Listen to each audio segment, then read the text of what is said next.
আর একটা জিনিস জিজ্ঞাসা করবো জি। বলো। এটা মানে একটু অন্য বিষয়, মাসলার বিষয় নয়।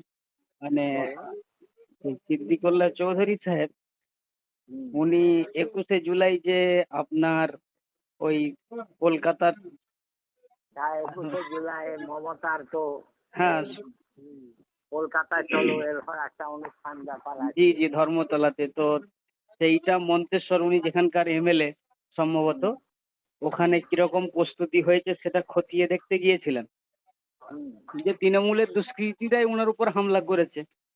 হ্যাঁ ঠিক আছে। দিয়ে উনি থানায় যে মামলা করার পরে উনি রাজ্য সরকারকে হুমকি দিলেন, আমি জমিয়তের সভাপতি, আমার আন্ডারে 1200 মাদ্রাসা আছে, এত আলেমুলামা আছে, আমি এদেরকে নিয়ে পথে আন্দোলন করব।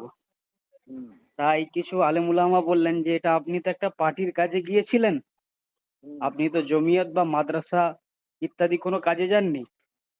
সেখানে যে আক্রান্ত হয়েছেন সেই মুহূর্তে আপনি জমিয়তকে ব্যবহার করে আন্দোলন করব বলেছেন, এটা ভুল হয়েছে।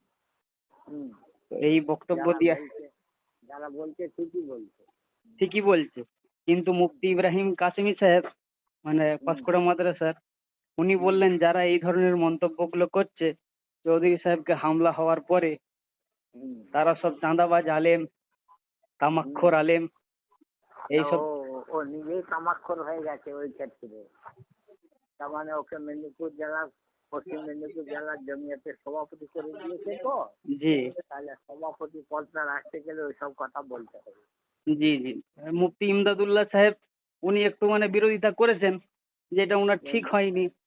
ইমদাদুল্লাহ সাহেবকে সেই হাওড়ার আপনার মুফতি ওসমান সাহেবের ভাই। তিনি ঠিক বলেছেন, তিনি ঠিক বলেছেন। জি জি জি চৌধুরীর কাজটাও ঠিক হয়নি, ইব্রাহিমের কাজটাও ঠিক হয়নি। জি, ঠিক আছে জি, জলবাদ।